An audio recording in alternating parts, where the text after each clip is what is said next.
우리에게 주시는 하나님의 말씀, 로마서 12장 1절로 2절까지 말씀을 함께 봉독하실 때에 성령의 음성을 직접 들으시기를 축원합니다. 로마서 12장 1절로 2절 말씀입니다. 같이 봉독합니다. 그러므로 형제들아, 내가 하나님의 모든 자비하심으로 너희를 권하노니 너희 몸을 하나님이 기뻐하시는 거룩한 산 제물로 드리라. 이는 너희가 드릴 영적 예배니라. 너희는 이 시대를 본받지 말고 오직 마음을 새롭게 함으로 변화를 받아 하나님의 선하시고 기뻐하시고 온전하신 뜻이 무엇인지를 분별하도록 하라. 아멘. 우리가 지난 주일까지는 세 번에 걸쳐서 에베소서 1장 3절로부터 14절까지 나오는 말씀 중에서 성부, 성자, 성령 삼위 하나님께 그리스도 안에서, 예수 안에서 자기의 아들들이 되게 하신 것이 하늘에 속한 모든 신령한 복을 창세전에 우리에게 예비해서 주신 것이다. 그러니까 하늘의 신령한 복을 우리가 받은 사람이다. 그런데 그것은 성부, 성자, 성령 삼위일체 하나님이 창세전에 이미 하나님이 계획하시고 우리를 택하셔서 예수 그리스도 안에서, 예수를 통해서 우리가 이 하늘의 신령한 복을 다 받도록, 그러니까 창세전에 이미 하나님이 섭리하신 것이다. 경륜 속에서. 그래서 하나님의 경륜 속에서 우리를 택하시고 우리를 거룩하게 하셨다. 그래서 사실 우리는 거룩하게 했는데도 우리는 거룩한 삶을 살지는 못해요. 왜 그럴까요? 죄사함을 다 받았는데 우리는 왜 자꾸 죄를 짓고 살까요? 이런 것들 생각해 보시지 않았어요? 그래서 참 이런 것 때문에 고민이 많이 드는데, 왜 교회에서나 누구나 저 역시도 사람들이, 사도 바울도 그렇게 고민했어요. 로마서 7장에 가면 나는 왜 하나님 말씀대로 살고 싶은데 그렇게 안 될까? 물론 죄의 법이 있어서 그렇다고 했어요. 죄의 법 때문에 내가 맨날 이렇게 죄의 법을 지는구나. 그런데 이것은 우리가 영적인 의미는 이미 하나님께서는요, 우리를 하나님 자녀로 삼으셨어요. 그러니까 내가 뭘 해서 자녀가 된 게, 우리가 부모가 나를 낳을 때 내가 뭘 낳아달라고 해서 낳은 거예요. 부모가 낳았잖아요. 그렇죠? 낳은 것처럼 하나님이 우리를 그냥 하나님의 자녀를 만드시기 위해서 그분이 하신 일이 있단 말이죠. 그게 뭐냐? 하나님이 계획하셨어. 섭리하셨어. 창세전에 생명책에다 기록해놓고 누구는 너는 하나님의 아들이야, 하나님의 딸이야, 이렇게 했어요. 그런데 그것을 하나님이 계획하신 거를 예수님을 통해서 이루신 거예요. 그러니까 예수님이 오셔서 아버지의 뜻을 이루러 왔다고 하는 것은 이 세상에 뭘 하러 오셨어요? 자기 백성이 죄에 빠져서 지옥 가고 죽게 생긴 것을 다른 방법으로 구원할 길이 없는 거예요. 그러니까 예수님을 보내서 예수님이 직접 죽으시는 거예요. 내가 죽어야 되는 곳에 예수님이 죽으시면서 우리의 모든 죄를 예수님 십자가에서 그분이 다 속량하시고, 속량했다는 거는요, 값을 지고 지불해서 내가 샀다는 거예요. 그러니까 그냥 우리는 한 게 없어요. 구원받기 위해서, 하나님 자녀 되기 위해서 뭘 한 게 아무것도 없어요. 우리가 의롭게 사는 것도 없고. 그런데 단지 하나님께서는 대가를 지불하셨어요. 하나님 아들을 죽이시는 그 대가를 지불하시면서 우리와 바꾼 거예요. 우리를 사신 거예요. 피로 값주고 샀다는 것은 그걸 말씀하고 있는 거예요. 그러니까 우리가 한 것은 없기 때문에 구원이 잘 믿어지지를 않고 이게 귀하지 않다고 생각하는 거예요. 이게 느껴지지를 못하니까. 그런데 성령은 계속해서 이 일을 갖다가 우리에게 깨닫게 하고 알게 하고, 너 이 땅에 살고 있지만은 너는 이 땅의 사람이 아니야. 우리는 그런 거예요. 똑같이 사는 것 같은데 이 땅에 살다가, 물론 사람으로서 우리가 다 살다가 죽죠. 그렇죠? 죽으면 끝나는 게 아니라는 거예요. 죽으면 이제 그때 갈라지는 내용이 영원한 생명과 영원한 이제 멸망의 곳으로 가게 되는 것이, 첫째는 뭐 때문에 그런가? 예수 믿었느냐 안 믿었느냐가 기준이 된다는 거예요. 하나님의 법은 하나님이 정한 법이 있어요. 이 세상에 많은 법칙이 있지 않습니까? 근데 하나님의 법칙이 뭐예요? 언약으로 이루어졌다니까. 언약으로. 언약이 뭐예요? 약속이란 말이에요. 쉽게 얘기하면. 그래서 구약, 신약이라고 하는 것은 옛 언약, 신약속. 그렇죠? 그러니까 옛 언약은 하나님이 예수님을 보내고 이렇게 되는 일들을 창세기부터 계시록까지 모든 일들이 내가 이렇게 했단다, 너희를 위해서 이렇게 했다, 이것을 다 역사를 통해서도 증명하면서 그 속에 나타났던 사람들, 뭐 우리가 아브람도 알고 다윗도 알고 다 그런 사람들의 이야기를 듣잖아요. 그 사람들 이야기를 하고자 하는 게 아니라니까요. 성경은요. 누구 뭐 아브람이나 다윗을 이야기하고자 하는 게 아니라 그런 사람도 우리가 똑같은 성정을 가졌다. 사도 바울도 마찬가지고 우리랑 똑같은 거예요. 그러니까 과거에 살던 사람이나 지금 사는 환경만 바뀌었지 사람이 죄인이라는 것도 똑같고 욕심 있는 것도 똑같고 죄 짓는 것도 똑같은 거예요. 오히려 지금에 와서는 죄를 더 많이 우리가 이제 짓는 아주 뭐라 그럴까 차원적으로 죄를 짓지 그렇죠? 옛날하고 달리. 그러니까 이제 이렇게 보면은 우리가 사실상 어떻게 보면은 이런 그런 죄인들을 하나님의 아들 되게 하시기 위해 가지고 이와 같은 구속사 하나님이 이루어 가시는 이 모든 것들을 성경을 통해서 언약을 하신 거예요. 약속을 하고 그 약속을 우리하고 상관없이 하나님이 지켜가신다니까요. 이루신 거예요. 하나님이 다 이루신 거예요. 그런데 우리는 못 깨닫잖아요. 하나님이 뭐 우리가 처음에 예수 믿고 싶어서 믿은 것도 아니고 십자가에서 나를 위해서 죽었다는 게 그렇게 막 갑자기 믿어져 갖고 막 믿고 그렇게 됐나요? 아니죠.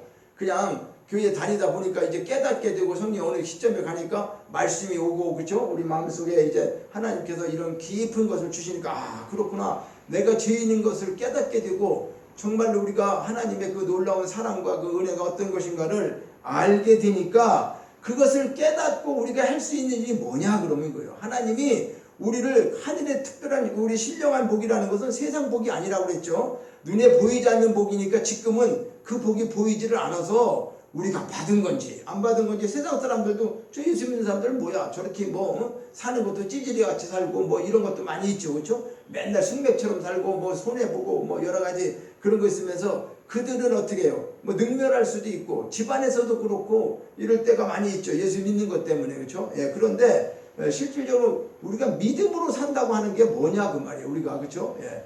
근데 우리는 이걸 착각하면 안 돼요. 하나님 말씀대로 살아야 되는 건 맞아요. 우리가 하나님 말씀대로 살아야 되고 도덕도 지켜야 되고 율례도 지켜야 되고 다 그래요. 선한 마음으로 살아야 돼. 그런데 그렇게 살으라고 하는 것은 맞는데 그 사는 것이 나의 의가 돼갖고 내가 이렇게 의롭게 산다. 내가 의로운 자다. 이런 교만과 이런 바리새인처럼 있잖아요. 어떤 법을 지켜서 하나님 말씀대로 살아서 내가 말씀대로 사는 사람이다. 나는 죄를 정말 다 용서받고 이제 의롭게 산다. 이렇게 할 수 있는 사람이 있는 건 아니에요. 하나님 앞에. 100% 나는 하나님 앞에 내 의가 의롭다. 나 천국 갈 만큼 그런 의가 있다. 그렇게 될 수 있는 사람은 없어요. 인간이. 왜 그럴까요?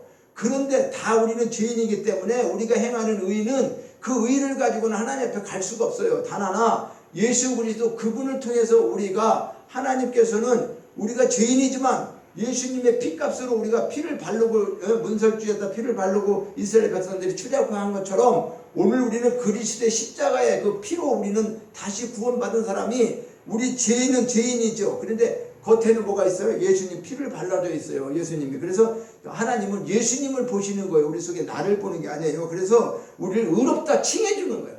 의롭다 칭해주는 거예요. 네가 의인이다. 너는 죄를 안 짓고 아주 너는 깨끗한 의인이다. 그런 게 아니라 의인이라 칭해준다 하는 것은 법적으로 이제 너는 죄인 아니야. 우리가 무슨 죄를 졌을 때 법원에 재판 같은 걸 하잖아요. 그렇죠? 그런데 그게 이제 증거나 모든 걸 다 돼갖고 당신은 죄가 있어서 형 몇 년 살아야 된다. 무기징역이다. 뭐 아니다. 당신은 보니까 모든 증거도 없고 죄가 없네. 그래서 이제 무죄입니다. 이렇게 판결받은 것처럼 하나님이 우리를 그리스도 안에 있는 사람은 예수 믿고 구원받은 사람은 하나님이 작정한 사람은 이렇게 이제 우리는 뭐요? 저는 하나님의 아들이 되었기 때문에 누가 뭐라고? 저 사람 죄인이라고? 이렇게 시비할 수가 없다는 거죠. 마귀가 아무리 그래도 소용없어요. 왜? 죄 짓고 있는데도 죄인이 아니래. 하나님이 아니라는 거예요. 우리는 죄인이 아니라는 거예요. 왜 그럴까요? 그게 하나님의 주권적인 행사에 의한 의를 우리에게 주신 거예요. 그러니까 예수 그리스도를 통해서 우리가 의롭게 됐다고 하는 칭의가 됐다고 하는 그러니까 이제 의로운 자가 되었기 때문에 너희들은 어떻게 살아야 되느냐? 이것을 율법으로 살으라는 게 아니라고 말해요. 과거 구약시대에는 율법으로 살았어요. 법을 줘서 그 법을 지키게 했는데 그럼 신약시대에는 법이 아예 없느냐? 아니에요. 법이 있는데 구약과 신약에서 차이가 나는데 오늘 그 말씀을 드리려고 하는 거예요. 뭐냐 하면 우리가 자 하늘의 신령한 복을 받았어요. 하늘의 자녀가 됐어요. 이렇게 많은 것들을 주시고 누렸는데 이것을 우리가 믿음으로 살아간다고 하면서 그럼 우리가 하나님 앞에 드리는 게 뭐냐? 우리가 하나님 앞에 아무것도 안 하고 우리는 그럼 하나님의 일방적인 것만 받다가 그냥 천국 가느냐? 그런 건 아니라는 거죠. 우리가 할 일은 뭐냐? 자, 하나님 앞에 이런 것을 신령한 복을 받았으니까 우리가 하나님 앞에 드려야 될 게 뭘까? 하나님이 돈이 필요할까? 나한테 뭘 요구하실까? 결론부터 말씀드리면요, 하나님은 영적 예배를 원하시는 거예요. 하나님은 예배를 드리는 걸 원한다고 봐요. 예배 드리는 거. 물론 이제 예배가 참 크게 따지면 엄청 복잡한데 사실은 이걸 학문적으로 꼭 따지는 것보다도 오늘 본문을 통해서 하나님께 드려야 하는 영적 예배에 대해서 사도 바울이 오늘 여기 로마서 12장 1절로부터 2절까지에 대해서 지금 말씀하고 있어요. 야, 형제들아, 내가 하나님의 모든 자비하심을 거는데 너희 몸을 하나님이 기뻐하시는 거룩한 산제물로 드려. 몸을 거룩한 산제물로 드려라. 생각해보세요. 내 몸을 어떻게 산제물로 드리냐 그 말이에요. 물론 제사를 지낸다고 하는 이유가 구약시대에 우리가 오늘날은 예배지만은 이제 예배를 알기 이전에 뭐를 먼저 봐야 되냐면 예배가 이루어지기 전에 구약시대에는 먼저 제사가 있었단 말이에요. 제사 제도를 통해 가지고 오늘 예배까지 오게 됐는데, 자, 그러니까 제사를 구약시대에도 잘못 드리면은 어떻게 해요? 제사 드리고 나서도 살인자가 되었어요. 최초로 가인이 그렇게 됐잖아요. 그렇죠? 가인과 아벨 하나님 앞에 제사 드리고 나서 아벨을 죽이는 일이 생겼단 말이죠. 이게 무슨 일이에요? 하나님 앞에 제사 지내고, 그죠? 그래서 이 제사를 잘못 지내면은 저주받는 거죠. 오히려 복을 받는 게 아니라. 그러면 가인은 죽었는 게 실패했느냐? 아닌 거란 말이에요. 우리가 볼 때 아벨은 죽었으니까 실패하고 가인은 살아있으니까 나쁜 놈이 살아있고 왜 그 예배를 잘 드리는 사람이 죽어야 되는가? 이런 것들이 너무나 우리가 정말 이렇게 그냥 지나갈 문제들이 아니란 말이죠. 여러 가지를. 근데 거기에는 다 하나님의 뭐가 있다는 거예요? 영적 의미가 있다는 거예요. 이 성경은요, 어떤 사건이 그대로 있었던 사실이에요.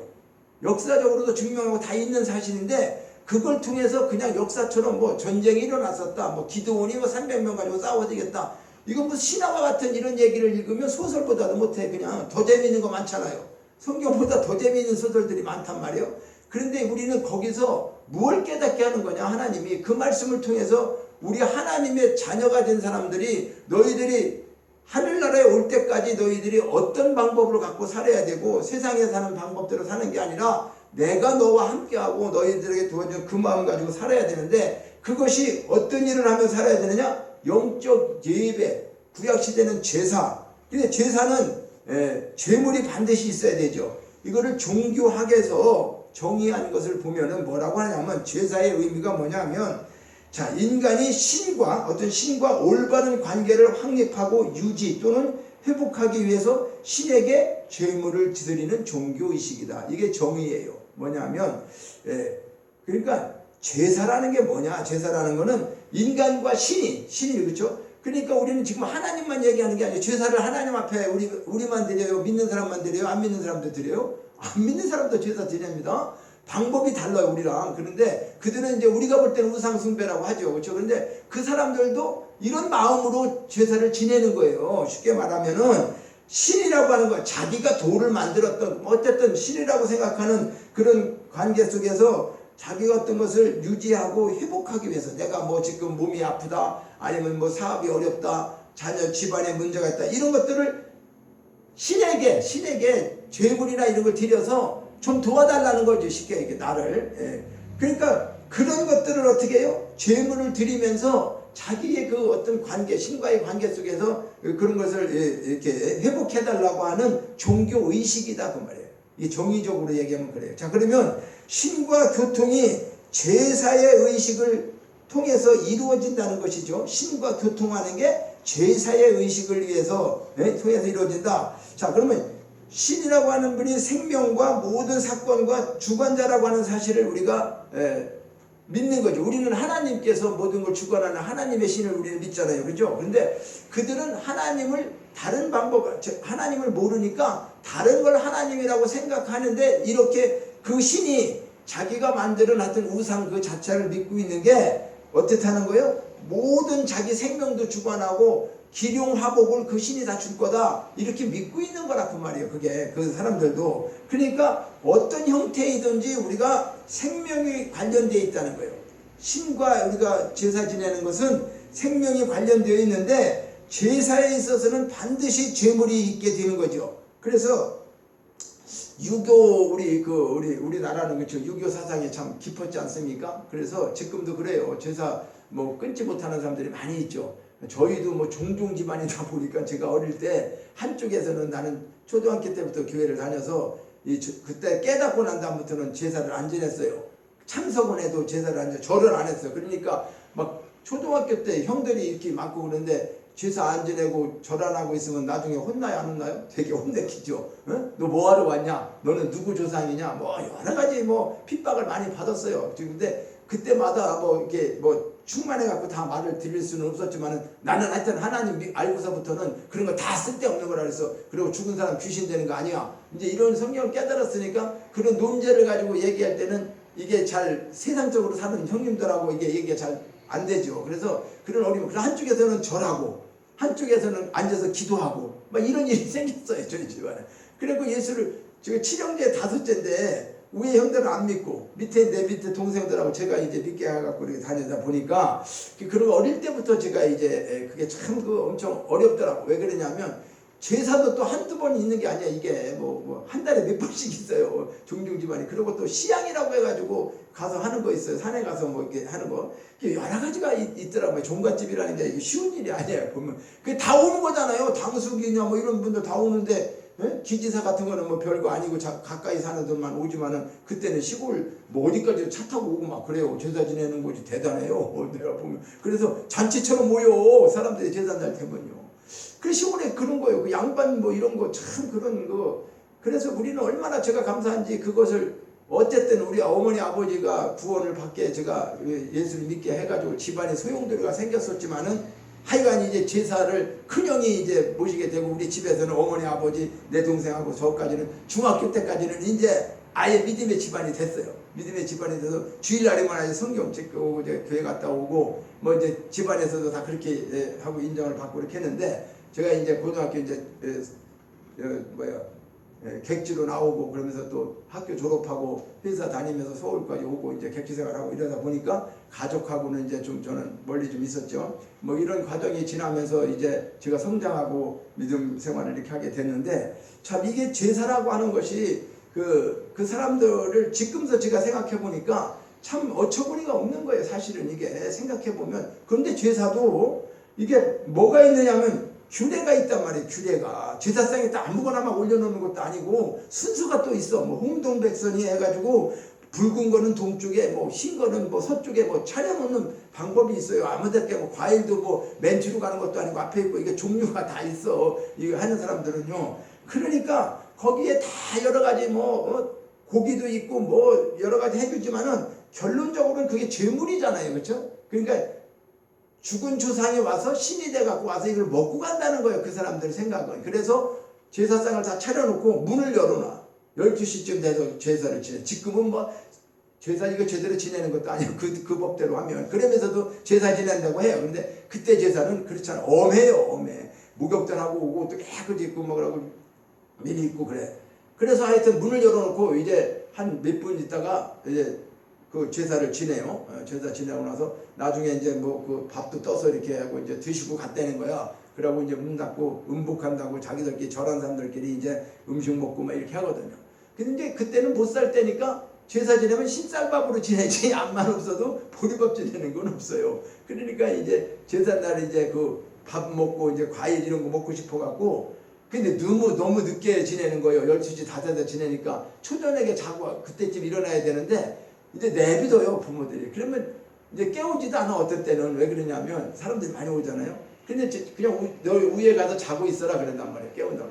그러면 내 차 잠들죠. 그렇죠? 그러면 이제 아침에 일어나서 이제 제사 못 지낸 사람은 이제 제사 지내고 이렇게 가는데 그러니까 이제 어릴 때니까 그게 이제 뭐 몸이 힘들고 그럴 땐 제사 제대로 못 지내고 그들은 이제 술 한 잔씩 먹고 막 이렇게 하는 걸 봤는데 자 우리는 이건 유교 문화에서 온 건데 성경에서 구약에서는 그 희생제사라고 말할 수 있는데 그것을 어떻게 하나님께서 말씀하시냐면, 자, 죄를 졌어요. 죄인이 죄를 지면 죽어야 되잖아. 죄의 삭은 사망이라고 하나님의 법이요.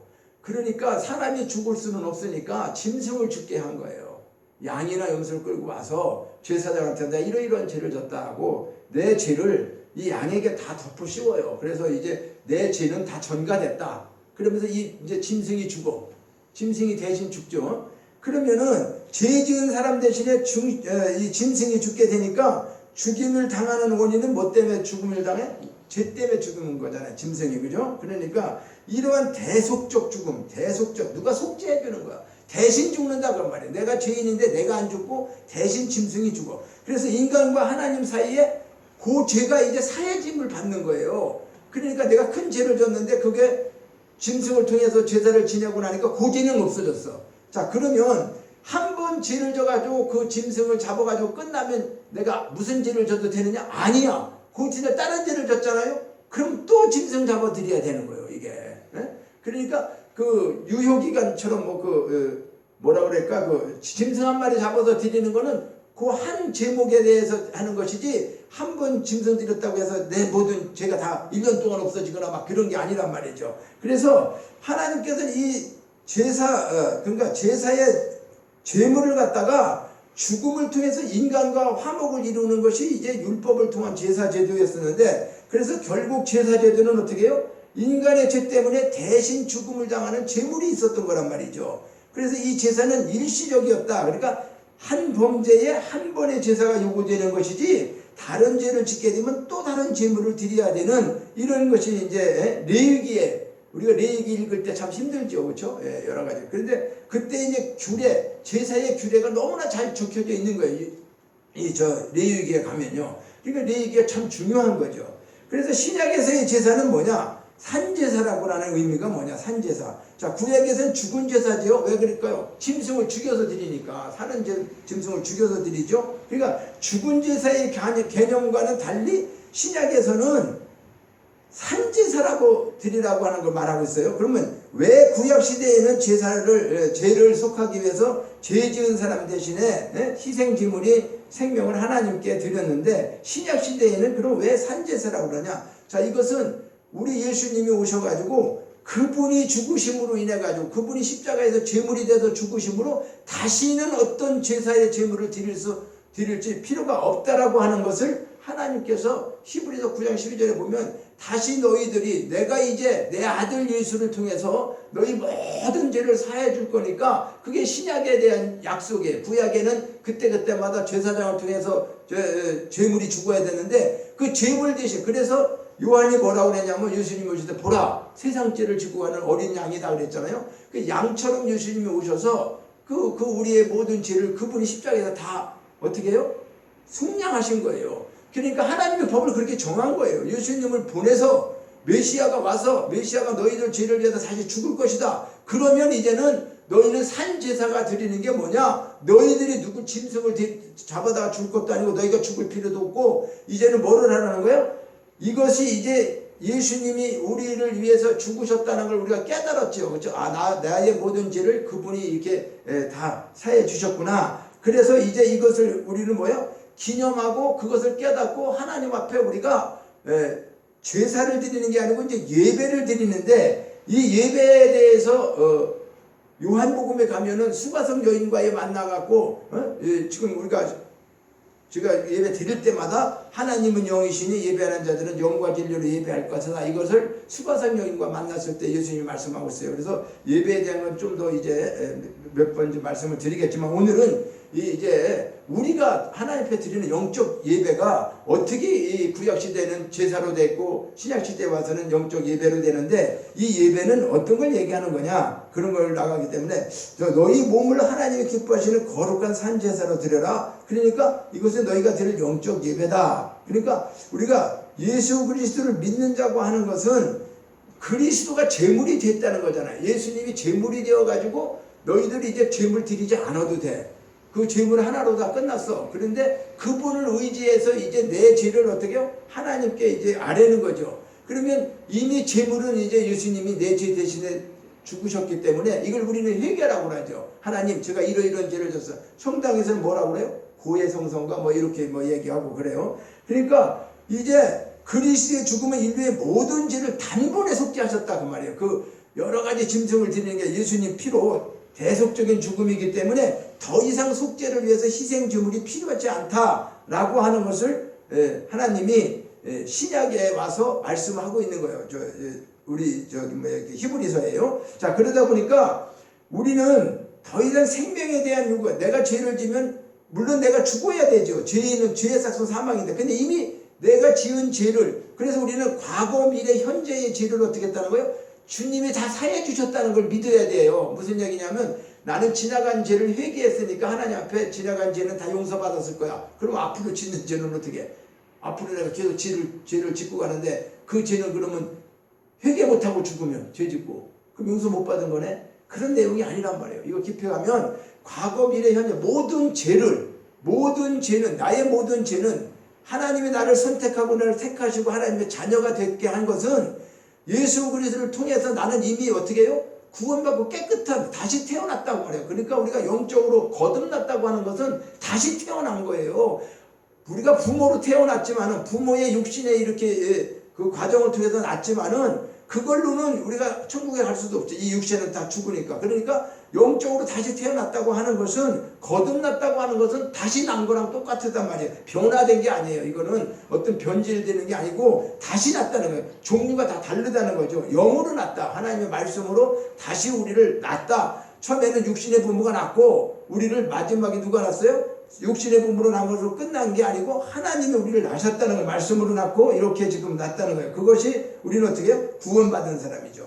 그러니까 주님을 영접한 우리 그리스도인들은 죄로 인한 죽음은 더 이상 있을 수가 없는 거예요. 죄로 인해서 죽지는 않는다 그 말이에요. 우리가 왜 그럴까요? 만약에 내가 그리스도인이 됐고 하나님의 자녀가 됐고 구원받은 게 확실한데 내가 만약에 조금 잘못해갖고 죄 때문에 지옥 가야 된다? 죄사함 받지 못한다? 그러면 하나님이 잘못하신 거지. 왜 그럴까? 아니 하나님이 그 능력적으로 하나님이 일방적으로 다 모든 법을 정해갖고 언약을 하셔갖고 내가 이렇게 했다고 그랬는데 구원도 하나님이 이루셨는데 내가 죄를 지은 구원한 것도 없어졌어. 그러면 하나님이 선택한 게 선택 자체가 안 맞는 거잖아요. 선택하시기 잘못된 거잖아. 그러니까 그게 아니라는 거예요. 우리는. 그래서 이런 것들이 물론 신학적으로 우리가 많은 것을 공부를 해야 되고 깨달아야 되는데, 그러니까 우리는 이것을 깨닫고 나면은 하나님 앞에 내가 죄인이고 영원히 지옥 갈 수밖에 없다는 사실은 우리가 깨달아야 되는 거죠. 성령을 통해 깨달았어요. 그런데 그것 때문에 내가 이런 죄인이 내가 이제 천국 갈 수 있고 하나님 자녀가 되었다고 하는 이 사실을 이렇게 하나님께서 성경을 통해 가지고 이런 과정을 통해 갖고 너희들이 이렇게 의로워지게 된 거야. 구약시대는 이랬어. 신약에는 예수를 보내서 예수님이 왜 보낸지 아냐? 자기 백성 구원하기 위해서 보냈다. 모든 사람 죄가 아니에요. 예수님은 모든 사람의 죄를 다 위해서 십자가에 죽으셨지만 너나 누구나 누구 죄를 위해서 예수님이 다 죽었지만 예를 들어서 하나님께서 선택한 그 택한 사람들의 죄를 어떻게 해요? 완전히 제사함 그 백성을 자기 죄에서 구원할 자로 예수님을 보내신 거예요. 그래 구원주가 되신 거예요. 그러니까 예수 안 믿는 사람도 예수님이 그 사람을 위해서 죄를 죽었지만 믿지 않으니까 거기에 대한 죄에 대한 그 사람은 뭐래요? 혜택을 못 받는 거죠. 쉽게 얘기하면. 그렇죠? 믿는 사람은 선물로다가 구원이 있고 못 믿는 사람은 선물을 줬는데도 안 받으니까 선물 줬는데 안 받으면 그 선물이 무슨 소용이 있겠어요. 그러니까 그와 같은 것으로 그래서 예배소서에 가면 이 은혜로 우리가 구원받은 것이 하나님의 선물이다 그러는 것처럼 말씀하고 있어요. 그래서 이제 이 산제사와 성도의 삶이 무엇이냐? 제사의 의미는 구약에서는 반드시 죽는 것인데 제물이 죽는 것인데 신약에서는 예수 그리스도를 통해 가지고 그분이 다 모든 것을 제물이 돼서 죽으셨기 때문에 우리가 다시 제물로다가 드리는 제사는 없다. 그리고 이제 산제사와 성도의 삶으로 우리가 이제 예수를 믿고 그러니까 믿음으로 산다는 것은 뭐냐? 이런 사실을 믿고 내 죄는 나는 죄인이었었어. 내가 처음부터 의인이라고 하면 안 되죠. 나는 죄인이었는데 예수님 때문에 내가 의인이 됐구나. 하나님이 이런 과정을 통해서 나를 의롭게 하셨고 나를 하나님 자녀를 삼으셨구나. 나는 이제 속행과 하늘에 속했구나. 그러면 내가 이 땅에 살고 있지만은 나 근본은 내 집은 어디요? 하나님 나라에 있는 거죠. 하나님 나라에 갈 거죠. 우리는. 그렇죠? 거기가 고향이죠. 원고향이죠. 그러니까 우리가 돌아갔다는 건 뭐예요? 원래 왔던 곳으로 돌아가는 거죠, 우리가요. 그러니까 그리스도의 죽음이 믿는 자를 의롭게 했다는 거예요. 예수님이 죽으심이 믿는 자, 하나님을 믿고 예수 그리스도를 믿는 이 사실을 믿는 자를 의롭게 하셨단 말이죠. 그러니까 신자에게 주어진 것은, 우리에게 주어진 것은 하나님께서 너의 죄를 다 용서해 주고 다 너를 내가 구원해 줬으니 이제 네가 해야 될 일은 뭐냐 하면은 다른 거 아니에요. 다른 거 아니야. 자, 말씀대로 살아야 되고 뭐 해야 되는 거 다 못해요. 우리가 하나님 말씀대로 다 못 살아. 왜 그럴까? 육체는 지금 땅 속에서 있었던 땅의 그 저기를 기운을 갖고 사는 거기 때문에 흙으로 만들어졌잖아요. 그러니까 흙의 본질이 있어요. 흙이 원하는 본질을 우리는 먹고 또 살고 그래야 돼요. 그러니까 그것 때문에 현재는 하나님 말씀대로 온전히 못 산다고 말이에요. 그렇지만은 못 살고 있지만은 하나님께서는 우리를 통해서 뭘 요구하시는 거냐면, 그래 믿음으로 살아라. 너희들 옛날처럼 내가 뭐도 지키고 뭐도 지켜라 그러면서 다 줘봤더니 율법을 못 지키잖아. 율법 지키는 사람 하나도 없잖아. 그러니까 법을 못 지키니까 율법을 준 것은 죄를 드러나게 한 거란 말이에요. 근데 법이 없으면 죄를 졌고 지고서도 그가 죄인지를 모르는 거예요. 사람들이. 사람을 죽였어요. 살인죄잖아. 근데 죽이면 살인죄라고 하는 법이 있기 때문에 살인죄지, 이런 게 막 없으면은 죽여도 뭔지 모르는 거예요. 저 짐승들이 자기들끼리 잡아먹으면서 아이고 내가 저거 짐승 잡아먹었네, 그런 짐승 있어요? 없는 거잖아요. 짐승과 똑같은 거란 말이에요, 우리도. 그런데 하나님께서 법을 줘서 너희들 이렇게 되면 이게 죄가 되는 거야 하는 것을 드러나고 알게 했단 말이죠. 그런데 그거를 지키고 살면, 율법도 완벽하게 지키면 구원받을 수 있는 법이에요. 하나님 법이 나쁜 거 아니죠. 그런데 지킬 수가 없다는 거예요. 인간이 어느 누구도 하나님의 이걸 지켜서 하나님께 의로워질 사람이 없기 때문에 이거 가지고는 안 되는구나 해서 하나님께서 어떻게 해요? 새로운 신약의 법을 주신 게 뭐예요? 신법을 주신 게 뭐다? 예수 그리스도를 통해서 구원받는 은혜의 법을 주신 거죠.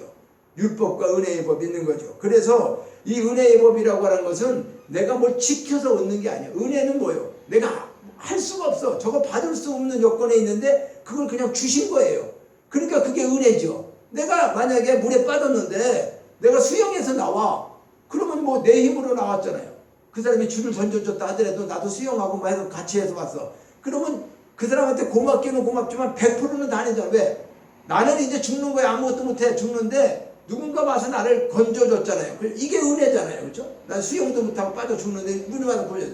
그러니까 이 은혜하고 내가 뭘 해갖고 하나님 앞에 얘기하고 하는 그 은혜하고는 다른 거예요. 그러니까 이런 것들을 우리는 반드시 깨달아야 된다. 그래서 내가 하나님 앞에 은혜를 받았다고 하는 것은 나는 아무것도 할 수 없는데 하나님께서 우리 다 아는 거예요. 너는 지켜서 율법을 지켜서 의로울 수가 없다. 그래서 예수 그리스도를 통해서 이런 과정을 다 말씀하고 난 다음에 너희들이 이제 믿음으로 살아야 된다. 믿음이 뭘까요? 이 사실을 알고 네 행위가, 우리가 그렇다고 뭐 죄짓고 라는 게 아니라 네 행위로는 구원받을 수 없다는 걸 깨달았으면 예수님이 다 모든 걸 이루셨다는 걸 믿고, 이걸 믿고 감사함으로 살아가야 되는데 뭘 하고 살아야 된다? 예배 드리는 생활을. 그러니까 예배는 오늘 우리가 교회에 모여서 이런 예배도 드리는 거지만은 실제로 여기서 얘기하는 예배는요, 삶 속에서 뭘 드리는 걸 얘기하는 거예요?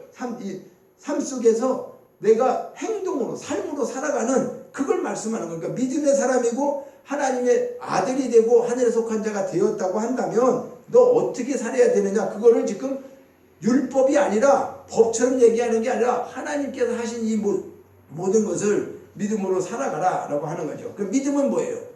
믿음이 뭐냐? 우리가 보이지 않는 것을 믿고 가는 거예요. 자, 히브리서에 얘기한 믿음의 본질이 뭐예요? 히브리서 11장에 가면 믿음은 바라는 것들의 실상이래.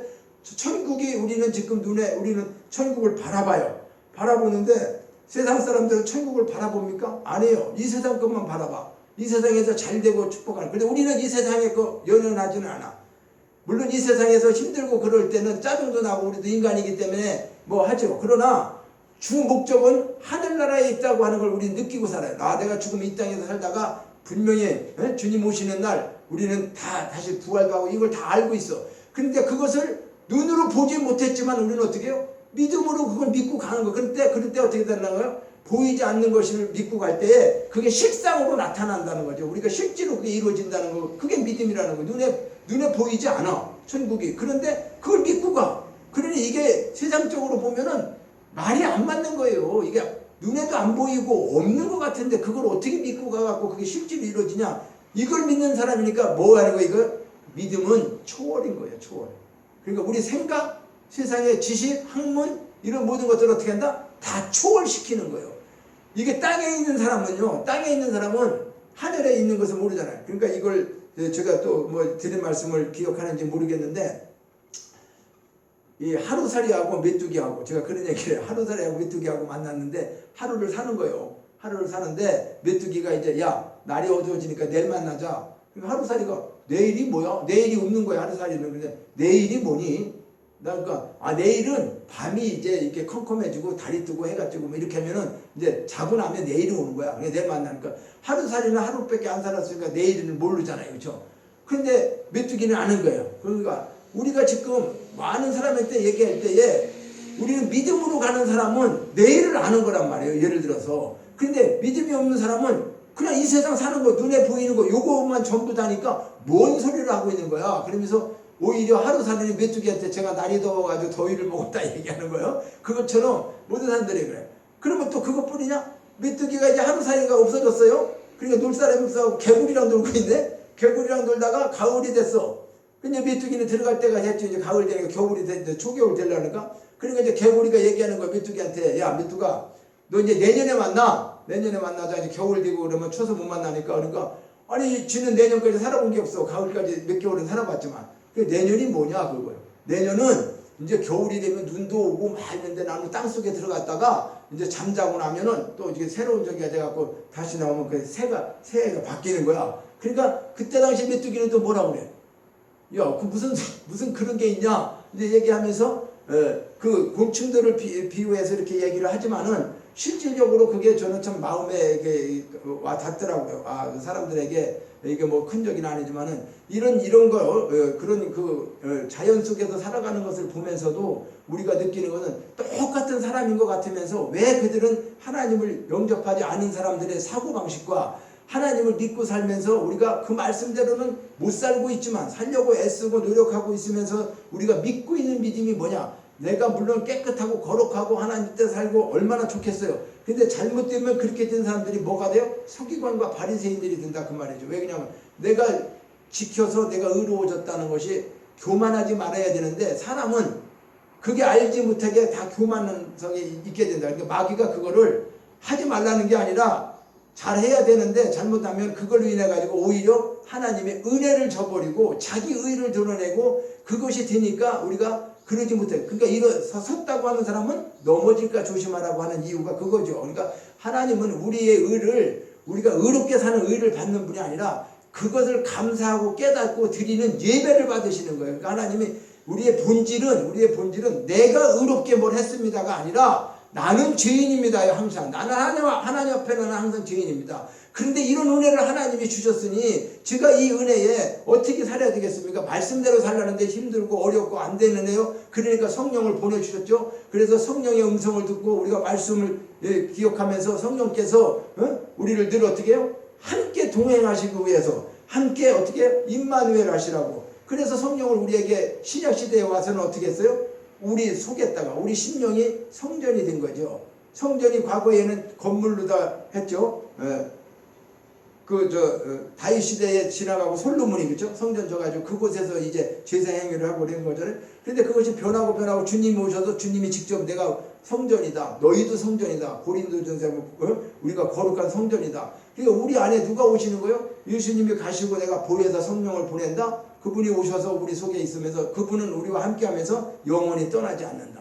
그러니까 우리는요 하나님께서 인도하시는 방법이 이 구속사를 잘 보면은 창세전에 언약하신 거를 지금까지 이루시는 거예요. 이루시는데 신약시대에 와갖고 예수님 통해서 우리 죄사함을 완전히 받게 하시고 하나님 자녀되게 하시는 것을 성령이 증거한다고 그랬죠. 지난번에 성령이 이 모든 것들을 증거했다. 증언했다. 그리고 인쳤다는 거 뭐예요? 도장 찍었다. 너는 하는 거로. 이것을 확증하셨어요. 성부, 성자, 성령님이 우리의 구원에 대한 확증을 하시고 확증한 우리에게는 성령이 계셔서 그분을 통해 가지고 우리가 뭘 드리는 거예요? 하나님 앞에 거룩한 예배를 드리는데 거룩한 예배는 뭐다? 삶을 얘기하는 거예요. 우리 삶.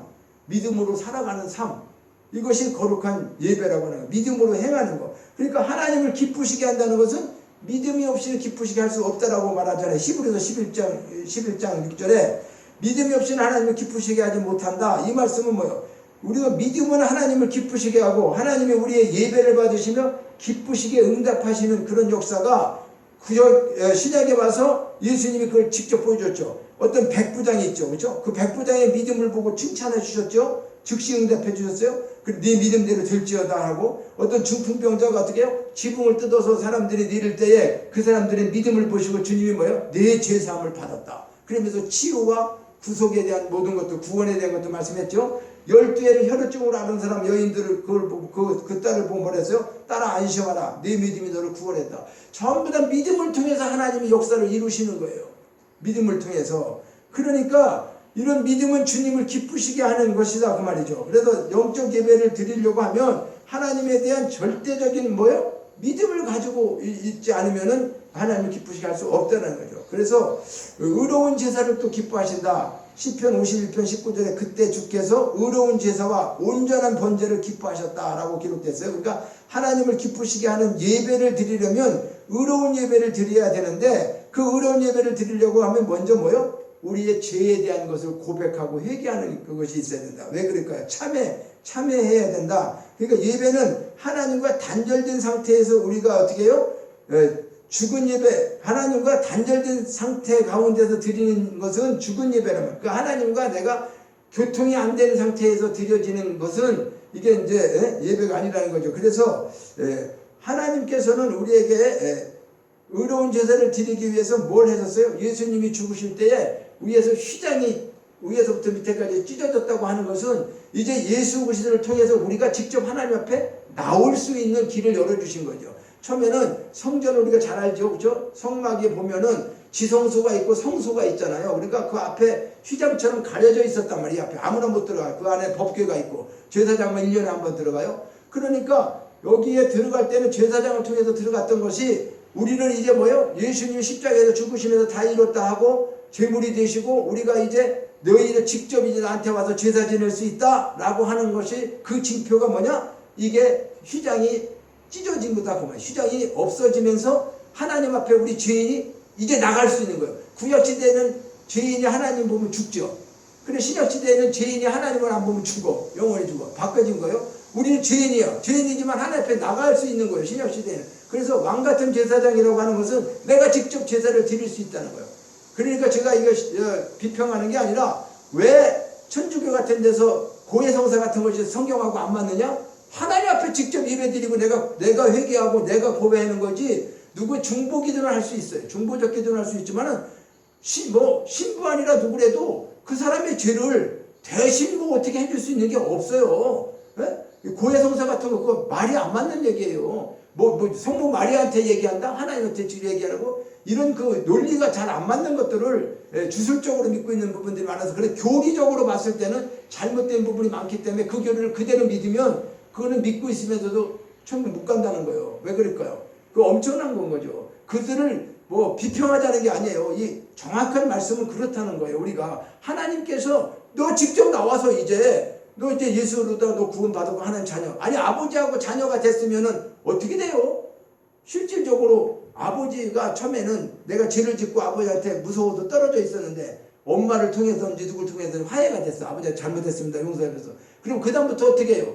아무리 자식이 죽을 찌르셨어도 이제 또 부모하고 이게 화해가 되고 이루어지는 거잖아요. 그렇죠? 죄사함을 안 받았을 때는 무섭고 저기 하지만은 그렇지 않다는 또 오는 거란 말이에요. 그러니까 우리가 하나님 앞에 나갈 수 있는 길을 이제 하나님께서 보여주신 것이 성막에서 그 예수님의 휘장이, 성소의 휘장이 찢어지는 그런 것들을 말씀하고 있다는 거예요. 그래서 거룩한 제사로 드리는 것은 진심으로 드려지는 우리 몸을 드리는데, 몸을 드린다는 건 뭘까요? 불의의 병기로 쓰지 말고 의의 병기로 사용하라는 거죠. 우리 몸이 예를 들자면, 내가 힘들고 어렵지만은 내가 무슨 일을 좀 해서 어렵고 힘든 사람을 좀 도와줬어요. 그러면 어떻게 될까요? 이게 몸이, 그죠? 기쁜 일을 하는 거죠. 이건 법에 의해서 하는 게 아니야. 내가 착한 일을 해야지만 천국을 착한 일을 해야지만 복을 받고 그런 관계가 아니라, 믿음으로 살고 하나님이 주시는 그 은혜를 갖고 있는 사람은 하나님 성령 자체가 어떤 걸 원하시는 거예요? 예수님이 하셨던 일을 성령님이 증언하시는 거예요. 그러니까 예수님이 이 땅에 오셔서 소외된 사람들, 힘들고 어려운 사람들을 찾아다니시면서 그분들에게 복음을 전하고 그분들에게 치유를 하시고, 그죠? 하나님 나라를 전했죠. 그러니까 이런 것들을 하신 것들을 우리가 어떻게 해요? 믿음으로 그 일을 한 것을 우리가 하는 거란 말이죠. 하나님 너희들에게 맡기고 가는 거야. 그런데 내가 다 이룬 거야. 내가 다 이룬 거야. 이것을 무슨 말씀을 하느냐 하면은 뭐를 하나님이 하시다가 못한 게 있어가지고 너희들 이걸 마지막 하고 와 그러는 내용이 아니라고 말이죠. 뭐냐면 하나님이 다 이뤄 놓으셨는데 오늘 우리로 얘기하면은 그 일을 갖다가 우리가 하나님이 하신 일을 성령을 통해서 다시 우리가 어떻게 해요? 확신을 갖는 거예요. 믿음이라는 것은 보이지 않았는데 이것을 믿고 기도하고 하다 보니까 하나님이 살아계심을 느끼게 하네. 천국을 안 가봤는데 내가 이 땅에서 세상에 많은 게 없어도 아무것도 없어도 돈이 없어도 내가 행복하네 마음이. 절대 이런 것들은 뭘로다가 표시하는 거예요? 이런 것들은 하늘에서 주는 신령한 축복이라고 말이죠. 하나님이 주시는. 그러니까 세상 사람들이 볼 때는 조금 볼 때는 행복한 것도 없고 아무것도 아닌 것 같은데 저렇게 기쁘고 뭐 그럴까. 실제로 진짜 기뻐진 거죠. 성령이 주셔서 기쁨을 하나님이 주시는 평가. 내가 너에게 주는 기쁨은 세상이 주는 것과 다르다라고 하는 것을 우리가 믿음으로 믿었는데 그게 실제로 우리 속에서 이루어져서 나도 모르게 기쁜 거지. 그래서 세상에 보면 미친 사람 같고 하나님 볼 때는 정말 기뻐서 넘치는 이것을 우리가 신앙생활하면 이것이 산 제사를 드리는 것이고 이것이 영적 예배고 우리 삶을 통해서 하는 거지. 물론 이렇게 드리는 예배 가정 예배도 있고 뭐 예배도 여러 종류가 많잖아요. 그렇지만 그 예배를 지금 얘기하는 것만은 아니라고요. 하나님이 말씀하시는 것은 우리가 여기서 너희 몸을 하나님이 기뻐하시는 거룩한 산제물로 드리라 하는 것이 그런 거예요. 그래서 너희는 이 세대를 본받지 말라. 마음을 새롭게 하고 변화를 받아서 선하시고 기뻐하신 뜻이 무엇인지를 분별하고 이것을 이제 드리라는 것을 우리가 생활 속에서 그러니까 우리는 몸이 거룩해야 된다는 거죠. 하나님